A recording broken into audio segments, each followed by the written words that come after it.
dikirim sama siapa? Mbak, mending kita bicara di rumah saja, yo. Aduh, jangan tarik saya dong, Gendis. Ayo, Dis, Mbak. saya tuh bisa Cepetan, jalan Mbak. sendiri, Dis. Aduh, Ayo. Dis, lepasin. Duduk dulu. Saya akan ceritain semuanya ke Mbak dari awal. Penyebab kenapa desa ini bisa jadi seperti yang Mbak lihat sekarang. Oke. Kalau tadi Mbak mau pergi ke arah hutan, Mbak pasti lihat toh rumah putih besar yang ada di ujung jalan. Iya, saya lihat. Itu rumah siapa sih? Kenapa nggak ditempatin sih rumahnya?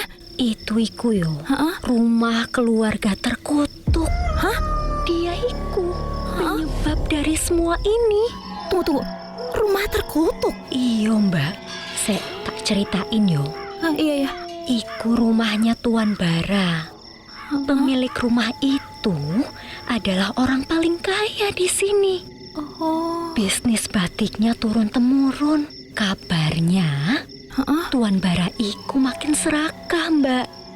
Dia minta pertolongan sama seseorang supaya bisnis batiknya makin laris. Seseorang? Warga di sini? Tidak ada yang berani membahas orang itu, Mbak. Hah, kenapa? Karena dia itu dukun yang sangat sakti. Dukun? Mengingat namanya saja sudah bikin merinding, Mbak. Oh. Dia yang terlalu mengerikan untuk diingat. Semua penduduk di sini tidak ada yang berani menyebutkan namanya. Konon katanya, Mbak, dia akan datang ke mimpi seseorang yang dia kehendaki. Seriusan?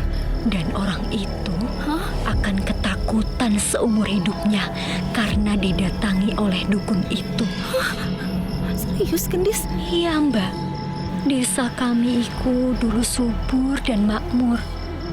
Tapi semua berubah, Mbak. Saat Tuan Bara semakin kaya, iblis menguasai dia dan mendatangkan tumbal. Tumbal? Iya, Mbak. Kutukan dari dukun itu. Penduduk termakan fitnahan Tuan Bara. Dan mereka semua ramai-ramai mengarak dukun itu untuk digantung di pohon. Tapi dia memilih mengakhiri hidupnya dengan lompat ke sumur tua yang ada di hutan di dekat pohon tersebut. Gendis, merinding gue. Itu belum seberapa, Mbak, ketimbang bunyi kutukannya. Apa itu? Semua gadis perawan yang ada di desa ini tidak akan ada yang berumur lebih dari 17 tahun, termasuk keturunanmu, Bara. Aduh. Wes, Mbak, saya ndak mau bahas lebih jauh. Setiap cerita hal ini, petir pasti menggelegar.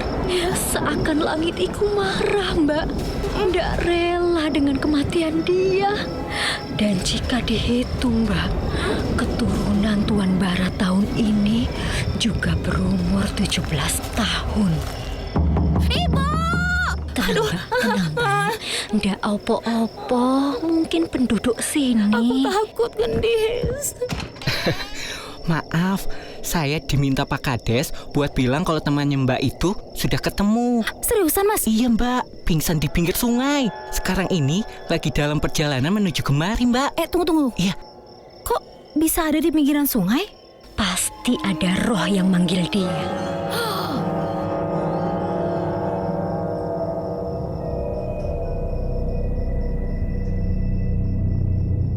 Ana dan Gendis melihat ke kejauhan. Tampak Rasti basah kuyup di sekujur badan. Dia digendong oleh seseorang. Rasti masih pingsan.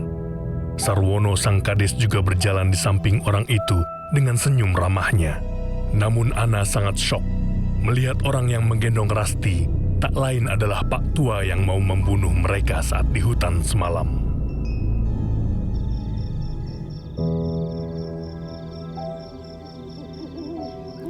Kenapa dia yang gendong Rasti? Itu Pak Tua yang semalam mau bunuh kami. Aduh, Rasti juga sempat pingsan karena kena lemparan kayu dari dia. Dan kamu tahu nggak? Dia juga lemparin parangnya ke kami loh. Untung aja nggak kena. Tapi kenapa sekarang dia malah gendong Rasti? Sudah saya bilang, Mbak, jangan percaya sama Pak Kades. Bisa saja dia yang suruh Pak Tua itu untuk habisi kalian. Serius? Terutama temenmu Iku. Pak Kades dekat dengan Pak Tua itu.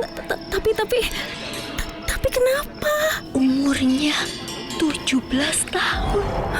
Umur yang tepat untuk dijadikan tumbal, Mbak. Dilempar ke sumur, tempat orang yang tak boleh disebutkan namanya itu saat mengakhiri hidupnya. Saya sudah pernah bilang, Mbak, tidak ada yang benar-benar hidup lama untuk gadis perawan umur 17 yang ada di sini. Tanpa terkecuali, mau itu penduduk di sini ataupun orang luar, Mbak.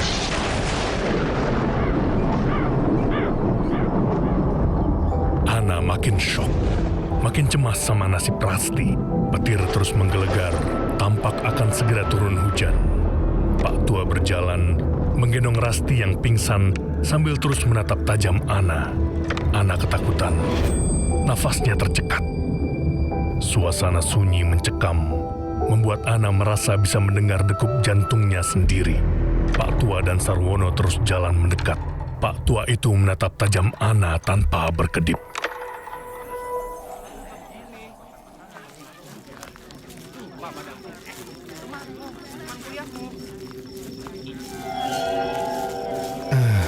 Yang ini bukan temannya. Iya Pak, iya itu teman saya. Untung saja ketemu. Dia sudah pingsan saat kami temukan. Semoga sebentar lagi siuman. Iya Pak, semoga cepat siuman ya dia ya. Oh iya, kalau kamu perlu apa-apa, bisa juga ke bapak ini. Di sini kami memanggilnya Pak Tua. Dia selalu membantu penduduk di sini. Tapi Pak, semalam itu Kita ketemu. Iya. Semalam, untung saya ketemu sama Ana. Dia tersesat, makanya tak bawa ke sini. Ya sudah, temanmu ini dibawa masuk ke dalam yo. Nggih, Pak. Iya Pak.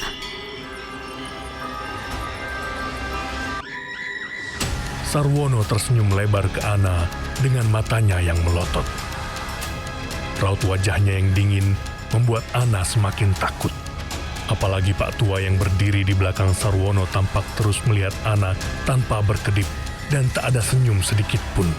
Mereka semua seperti seorang psikopat. Ana benar-benar tak tenang. Hari sudah berganti malam. Rasti tidak juga siuman. Ana mulai cemas dan takut.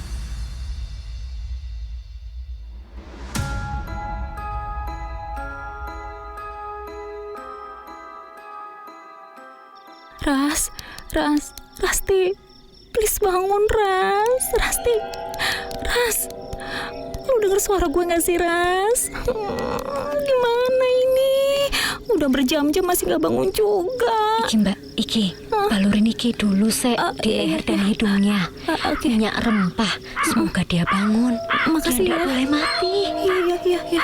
Saya pergi dulu ya Mbak sebentar. Iya. Kalian di sini saja, jangan kemana-mana. Iya. Dan ingat, jangan percaya apapun sama Pak Sarwono.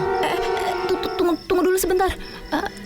Saya mau tanya, Iyo, Pak Sarwono itu benar-benar mau bunuh kami. Tapi kenapa? Kami kan orang luar. tahun ini Mbak, desa kamiku gagal panen lagi. Padahal ya Mbak, kami selalu kasih tumbal ke sumur itu setiap hari.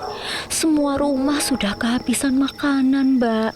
Dan besok tidak ada yang bisa ditumbalkan karena gadis di desa ini tidak ada lagi yang berumur 17 tahun untuk esok hari. Semua mulai kalut Mbak.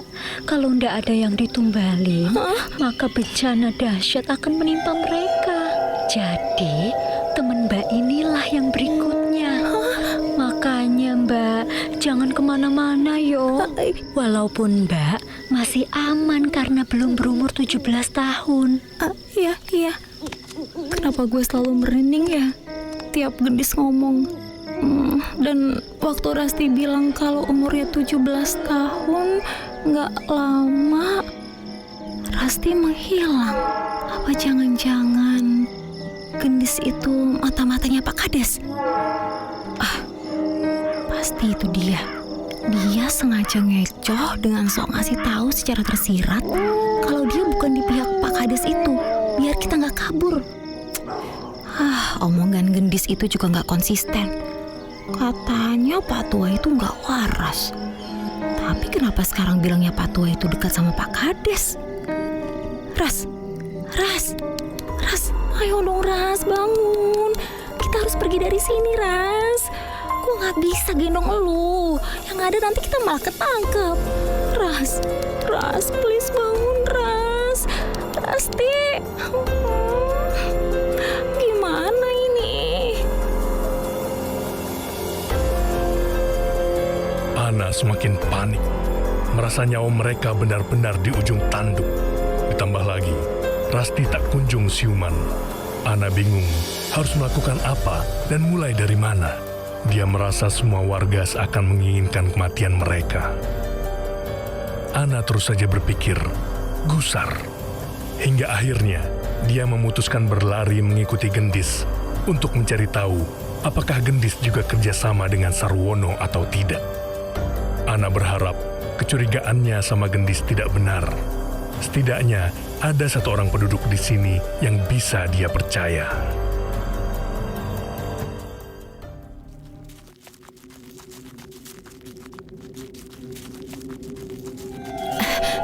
Aduh, mana ya Gendis tadi? Aku nggak boleh kehilangan dia. Mana sih? Dia nggak pernah bilang kalau mau pergi kemana. Kenapa sih dia nggak pernah bilang mau pergi kemana? Emang benar-benar mencurigakan orang itu. Itu dia orangnya. Loh, kenapa dia masuk ke hutan?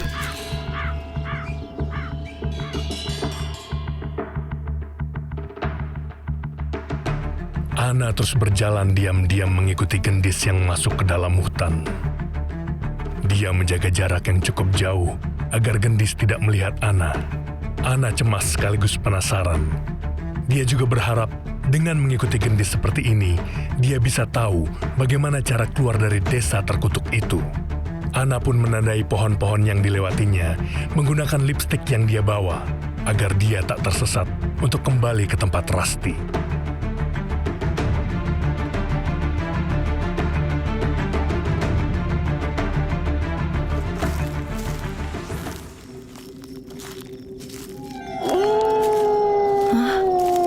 Di tengah hutan kayak gini ada gubuk. Apa itu gubuk yang dibilang sama Pak Sarwono ya? Tapi kenapa Gendis ke situ ya? Kenapa gue bisa kejebak desa ini sih? Ibu, gimana ini? Aku harus lakuin sesuatu ini. Aku mau pulang, aku pengen pulang.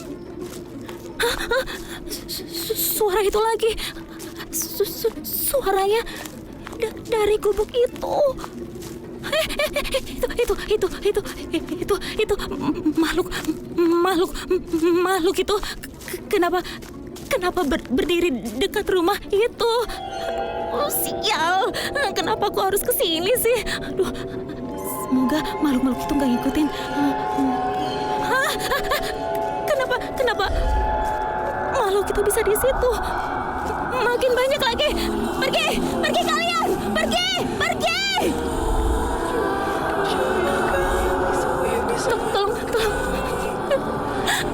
Tolong jangan ganggu saya.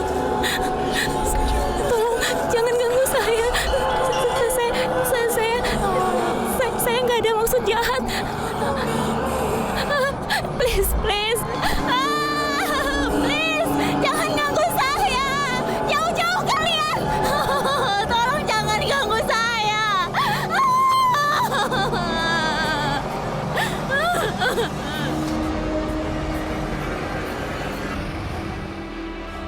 Ana terus menangis takut sambil terduduk di tanah dan menutup mukanya dengan kedua tangan. Dia terus meminta tolong dan ingin segera keluar dari situ. Ana kemudian membuka matanya perlahan. Makhluk-makhluk itu sudah tak ada lagi di sana. Mereka makhluk yang sama dengan yang sering mengikuti Ana. Jumlah mereka semakin banyak, dengan usia yang tak jauh beda sama Ana dan Rasti.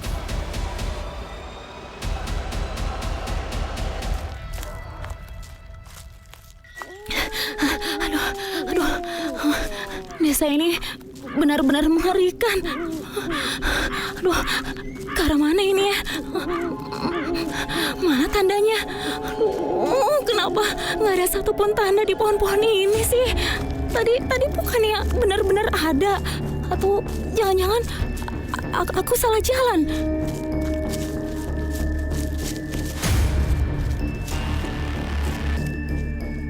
Hutan gelap mencekam. Ana terus memegang erat HP-nya yang ia jadikan senter. Dia ketakutan. Nafasnya naik turun. Matanya melihat sekitar dengan liar. Mencari pohon yang ada tanda coretan lipstik merah yang ia bikin saat perjalanan ke sana. Tapi nihil.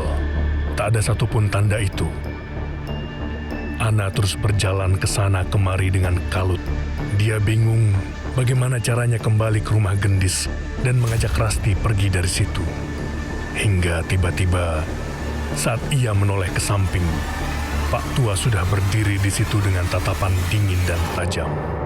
Ana kaget bukan main dan teriak ketakutan.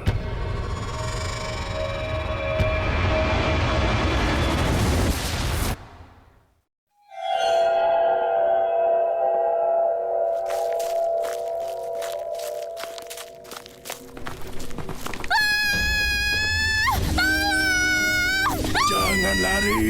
Jangan lari! Sini kamu! Sini! Ampun, Pak! Jangan bunuh saya, Pak! Tolong saya! Pak Tua itu berlari lebih cepat dan berhasil menangkap tangan Ana yang juga sedang berlari menghindari Pak Tua tersebut. Ana teriak ketakutan dan menangis.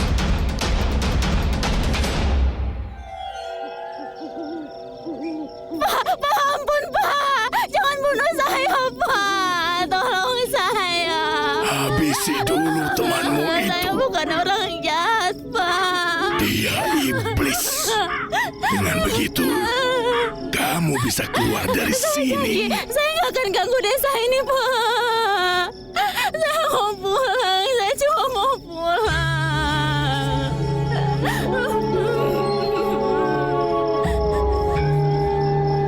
Ana sangat syok dan takut. Apalagi Pak Tua itu memberikan parangnya ke Ana dan menyuruh Ana untuk membunuh temannya. Tapi siapakah orang yang dimaksud Pak Tua? Rasti atau Gendis? Maukah Ana menurutinya demi bisa keluar dari situ?